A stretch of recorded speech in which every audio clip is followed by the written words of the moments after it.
दो छोटी छोटी घटनाएं बताऊं आपको। जब उस समय साहू श्यांस जी हुआ करते थे, अब तो नहीं रहे, सन 1978 की बात है, 78। हम उस समय गृहस्थ में आचार्य महाराज के दर्शन करने और नैनागिर जाया करते थे। उस समय नैनागिर जैसा था आज तो कई गुना बड़ा हो गया। उस समय तो उतनी फैसिलिटी थी नहीं, थोड़े से कमरे थे और बाहर दहलान थी। बारिश के दिनों में बहुत मुश्किल होती थी। और चतुर्मास के समय में श्यांस जी साहू जी वहां पहुंचे। उनका हालांकि पहले से ही प्रोग्राम बन गया और सारी कोशिशों के बावजूद भी उन जैसे व्यक्ति को भी नैनागिर में वो कमरा नहीं मिला। इतने बड़े होने के बाद भी मजा तो तभी है, वैसे तो मजा तभी, लेकिन अब मजा नहीं आता। अब तो पहले से एसी रूम पहले से रिजर्व होकर के, अब तो लोग अगर तीर्थ क्षेत्र पे अपना कमरा अपने नाम से बनवा देते पैसा देकर, तो फिर वो उनको जब भी मेला आएगा तो उनको मिलेगा। मतलब अभी भी डोनेशन नहीं दिया, इन्वेस्टमेंट अभी भी उससे अबे दे दिया लेकिन छूटा नहीं। अभी मैंने बनवाया था, मैं जाकर के वहां रुकूंगा, जबकि होना यह चाहिए था कि उसमें तो रुकूंगा ही नहीं, अब मेरे लिए वो निर्माल है। अब दे दिया गया है, मैं उसका उपयोग ही नहीं करूंगा, मैं तो किसी अन्य में रुकूंगा, मैं स्वयं अपने बनाए हुए कमरे में जाके रुकूंगा ही नहीं। नहीं तो निर्माल का भोग कहलाएगा और मुझे नरक आयु बंधेगी या अंतराय कर्म बंधेगा। ये ध्यान ही नहीं जाता किसी का भी। थोड़ा ध्यान चला गया अभी, करे ऐसा भी हो सकता है। हाँ लिखा ही ऐसा है, रेण सार जी पढ़ो कुन स्वामी का, उसमें लिखा है जो अपने द्वारा दी गई दान की वस्तु का स्वयं उपयोग कर ले वे नरक का भागी या कि अंतराय कर्म का और विकलांग होने के चांसेस हैं। ये लिखा उसमें, पढ़ करके बड़ा आश्चर्य लगता है। अपन की अज्ञानता की वजह से कई ऐसी चीजें अपन कर लेते हैं, अपन को खुद नहीं मालूम, बाद में बड़ा पछतावा होता है। लेकिन आचार्यों ने सब लिखा है इस तरह का सावधानी बरतने के लिए। बात में आ गई तो मैंने आपको वो बात बता दी, नहीं तो मैंने सोचा नहीं था इस तरह से। बात एकदम आ गई तो ध्यान आ गया कि अपन ऐसा कर लेते हैं कई बार। उनके लिए कमरा नहीं मिला और बाहर पर्ची में दहलान में और फर्श बिछा दिया, उसी पे जाके बैठे और मुनीम साहब और सब खड़े हैं, अध्यक्ष क्षेत्र के, कि अब क्या करें, कोई भी कमरा खाली नहीं कर रहा है। अब उनको कोई ऐसा थोड़ी है कि आप आए हो तो दूसरे का सामान बाहर करके और आपको जमाएं, ऐसा तो अच्छा भी नहीं लगता।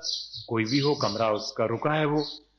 अब तो कहने लगे नहीं नहीं बहुत अच्छा है, यहीं बैठते हैं, और बैठ गए वहीं पर सब कुछ। और उन्होंने कहा कि हम तो आचार्य महाराज को आहार देंगे। बहुत अच्छा, तैयारी हो गई आहार की, आचार्य श्री को आहार दिया, हमारे सामने की बात है। बहुत अच्छा लगा था उस दिन जब इस तरह कोई करता है तो आहार दान देने के बाद उनकी भोजन की बड़ी स्पेशल व्यवस्था थी।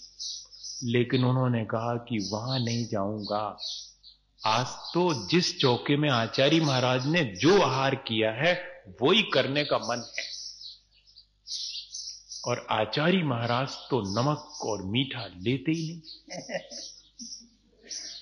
अब बिना नमक का और बिना मीठे का जो भी सामान था, सब्जी रोटी, सब प्रेम से उनने खाई। जैसा इसमें लिखा है कि पहले वह भोजन मुनि को देकर वही भोजन, ऐसा नहीं कि अपना बाद में फिर बढ़िया से मसाला वसाला डाल करके बढ़िया से खाते। सब ऐसे ही करते, सब करते ना, पकड़ में आ गए सब।